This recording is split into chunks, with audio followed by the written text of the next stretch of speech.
From the dusty tomes of storytelling, whispered through generations in the perfumed halls of Baghdad and the starlit tents of the desert, comes a tale familiar yet transformed. It is said this story, originally sung in the tongue of the Franks, has found its echo in Arabic verses, and now, as if translated anew, it reaches your ears in English. Listen then to the legend of the Phantom of the Palace Opera, reimagined with figures you may recognize. In the grand city of Agrabah, renowned for its shimmering palaces and vibrant bazaars, stood the Palace Opera House. Its arches soared like date palm trees, and its lamps glowed like desert stars. Here, voices rose in melodies that captivated hearts and stirred souls. Young Jasmine, a maiden of spirit as bright as the midday sun and voice as clear as a desert spring, joined the opera's chorus. She yearned to sing solo, to let her voice blossom fully, but doubt, like desert sand, clung to her feet.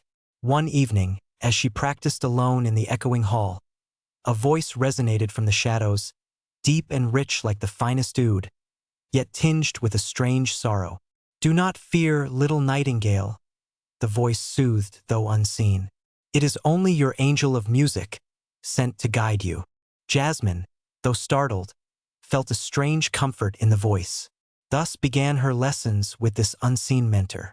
In the dusty wings of the opera house, behind forgotten curtains and shadowed stairways, she would receive instruction. The voice would correct her pitch, refine her phrasing, and unlock the hidden power in her throat. He called himself only the Master. Under his tutelage, Jasmine's voice bloomed. Her stage presence, once hesitant, became radiant. She was cast as the lead in the opera's new production, a romantic tragedy of star-crossed lovers. Her performances were breathtaking. The audiences were enraptured. Rumors spread like wildfire. Some whispered she was touched by jinn, blessed by the spirits of song. No one suspected the truth of her unseen instructor within the very walls of the opera house. Among those captivated was the dashing Prince Amir, a childhood friend of Jasmine, returned from his travels to a city transformed by her voice. He saw not just a singer upon the stage, but the spirited girl he had known, now blossoming into extraordinary womanhood. His admiration was clear, his gaze never wavering from her during performances. But the master, unseen, was not pleased. He had nurtured Jasmine, believing her voice, her talent, was for him alone. He watched from the shadows, his jealousy a burning ember in the darkness. For the master was not an angel, but a creature shrouded in mystery and legend, residing beneath the opera house itself. Some whispered of a beast, cursed by a sorceress, hidden away from the eyes of the world, his form distorted, his heart wounded. This beast, once a proud prince, now lived in the labyrinthine cellars and forgotten passages beneath the opera house. The darkness was his domain, shadows his cloak. Yet, within him resided a soul that craved beauty, and he had found it in Jasmine's voice.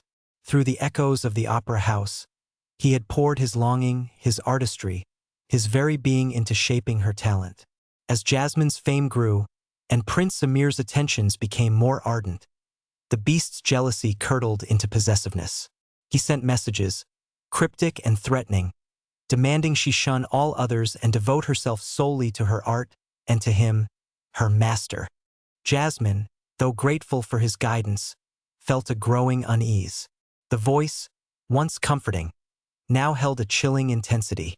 During a grand performance, amidst the soaring melodies and glittering costumes, the beast's jealousy erupted.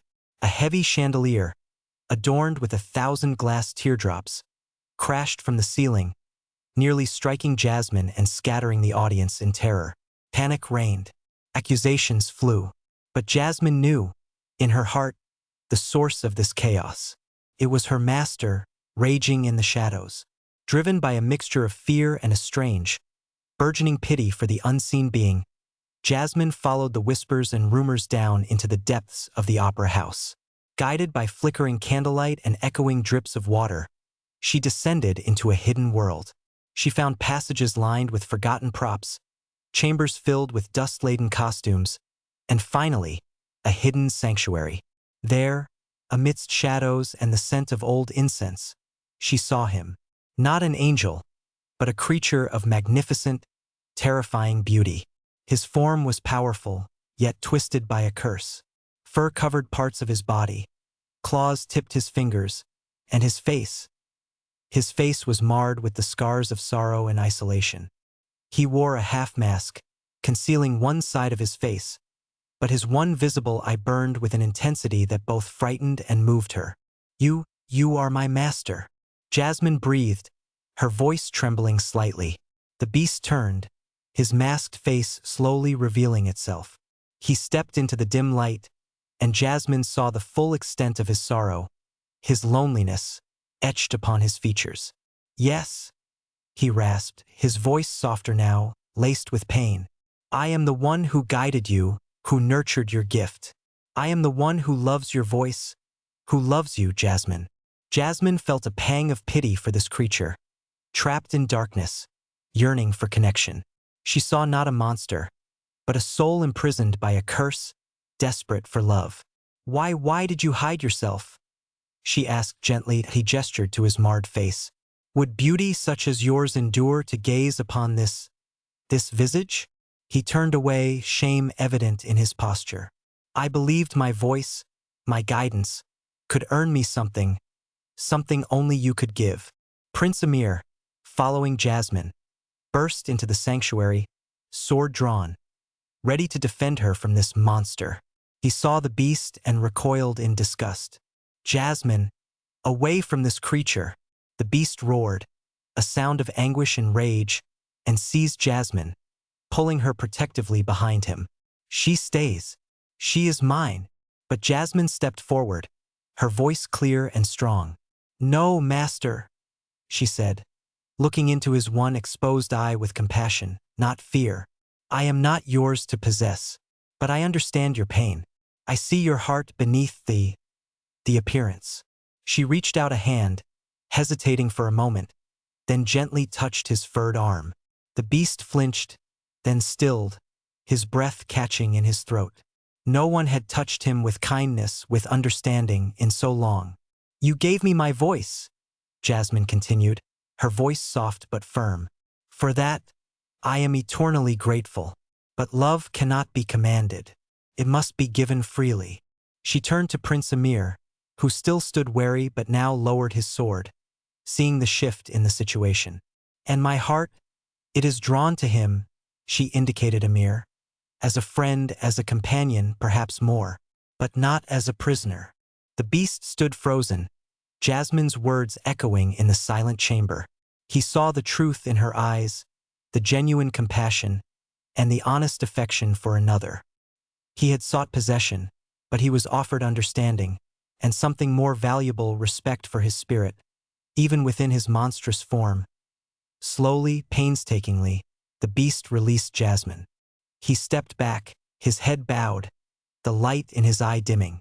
"Go," he whispered, his voice heavy with sorrow but strangely devoid of anger. "Be happy, little nightingale. Sing your songs for the world, not for my shadows." Jasmine looked at him one last time, her heart aching for his solitude. She picked a single rose from a vase in his sanctuary, a crimson bloom amidst the shadows, and offered it to him. "For your kindness, master," she said softly, "and for your music." The beast took the rose, his clawed fingers surprisingly gentle. He watched as Jasmine turned and left with Prince Amir, disappearing back into the labyrinthine passages and towards the light of the opera house. Alone once more in his shadowed domain, the beast clutched the rose to his chest, its fragrance a bittersweet reminder of the beauty he had touched, and the love he could never truly possess.